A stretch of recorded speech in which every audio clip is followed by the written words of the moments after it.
Shalom, salam sejahtera bagi kita semuanya.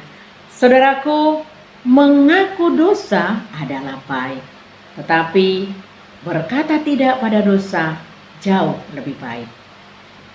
Bersama saya, Evangelis Agnes Yagian, kita akan mengawali hari ini dengan sapaan firman Tuhan. Sebelumnya mari kita berdoa. Bapa Surgawi, penguasa hidup kami, betapa luar biasanya karunia yang kami terima sampai saat ini. Kami rindu mendengarkan suara Tuhan. Kami ingin terus berada di dekapan-Mu. Kiranya firman Tuhan pagi hari ini menjadi rema dalam kehidupan kami. Dan kami percaya Roh Kudus akan menolong kami mengerti dan memelihara kebenaran firman Tuhan. Amin. Bapak Ibu jemaat yang dikasihi Tuhan Yesus Kristus, firman Tuhan kita pada hari ini diambil dari kitab Roma 8 ayat 13. Sebab jika kamu hidup menurut daging, kamu akan mati. Tetapi jika oleh roh, kamu mematikan perbuatan-perbuatan tubuhmu, kamu akan hidup. Demikian firman Tuhan. Saudaraku, berapa kalikah kita berdoa dalam satu hari? 3 kali? 5 kali? 7 kali? Atau sepanjang aktivitas kita? Atau bahkan mungkin tidak pernah berdoa sama sekali? Hari ini Paulus mengurai 2 golongan manusia. Yang pertama adalah hidup menurut daging, yaitu tabiat dosa.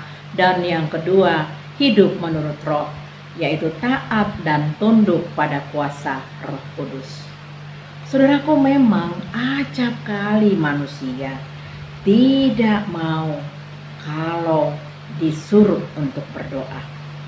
Selalu berontak kalau diajak untuk berdoa atau memuji Tuhan. Apalagi lah kalau waktu itu berselang lama. Alih-alih lama, sebentar saja pun sudah membuat kita menjadi bosan. Kehabisan bahan doa lah, merasa capek lah, bahkan tiba-tiba bisa mengantuk menyerang kita. Belum lagi gangguan-gangguan dari orang-orang lain yang membuat kita tidak fokus dalam doa kita. Roh memang penurut, tetapi daging lemah. Dikatakan di Matius pasal 28 ayat 41. Tahukah saudara bahwa sebenarnya itu adalah perbuatan iblis yang tidak suka kita berdoa dan dekat kepada Tuhan. Dia cemburu dan mencoba dengan berbagai cara untuk menggagalkan kita berdoa.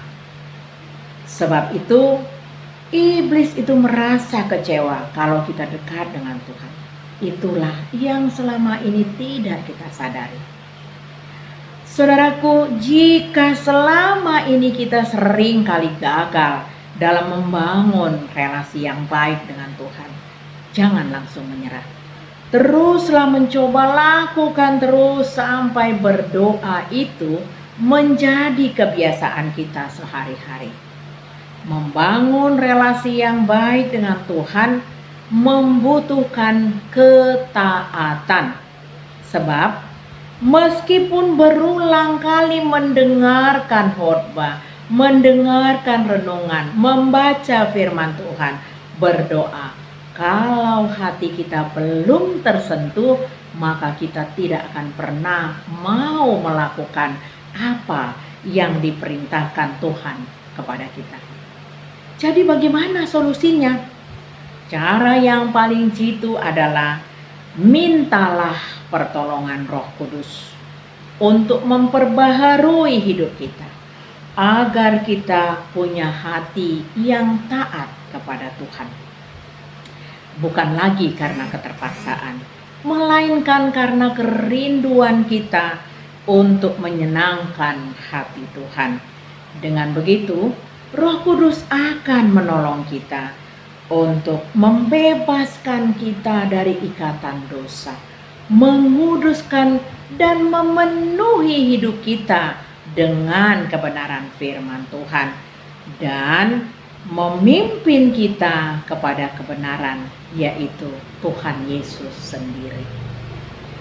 Saudaraku, emas harus mengalami proses pembakaran dan pembentukan yang sangat menyakitkan, dan itu memerlukan kesabaran, ketekunan, ketelitian agar kelak hasilnya baik dan bernilai mahal. Seperti itulah hidup kita yang sedang mengalami proses, dan pastinya proses itu berbeda-beda setiap orang. Namun, seberat apapun proses yang sedang kita alami, kita harus tetap sabar, kita harus tetap tekun, tetap kita meminta pertolongan Tuhan, dan hati kita harus tertuju kepada Tuhan Yesus sampai proses pemurnian itu selesai, dan pada akhirnya kelak kita akan mendapatkan bagian dalam kemuliaan Allah. Saudaraku, minggu ini adalah minggu peringatan turunnya Roh Kudus. Peringatan turunnya Roh Kudus adalah peristiwa yang sangat besar, yang sangat bersejarah dalam perjalanan iman Kristen. Sebab peristiwa ini bukanlah cerita dongeng, tetapi ini adalah bagian dari karya penebusan yang dikerjakan oleh Yesus Kristus dan dilanjutkan oleh Roh Kudus secara estafet. Roh Kudus memberi jaminan pemeliharaannya bagi kita, menghibur dan menguatkan kita. Kiranya kita tetap semangat menjadi saksi Kristus dalam hidup kita. Dengan pertolongan Roh Kudus, kita boleh menjadi anak-anak Tuhan yang setia. Amin. Mari kita berdoa. Bapa Surgawi, kami bersyukur firman Tuhan sudah kami sampaikan dan sudah kami dengar. Biarlah Tuhan, kami tidak lagi hidup menurut keinginan daging, tetapi kami mau hidup menurut Roh, dipimpin oleh Roh Kudus perjalanan hidup kami, sehingga kami akan mencapai kemuliaan dan memuji Tuhan. Amin. Kasih karunia dari Tuhan Yesus Kristus, kasih dari Allah Bapa, dan persekutuan dari Roh Kudus itulah yang memberkati kita sampai kekal. Amin. Selamat beraktivitas, Tuhan Yesus memberkati.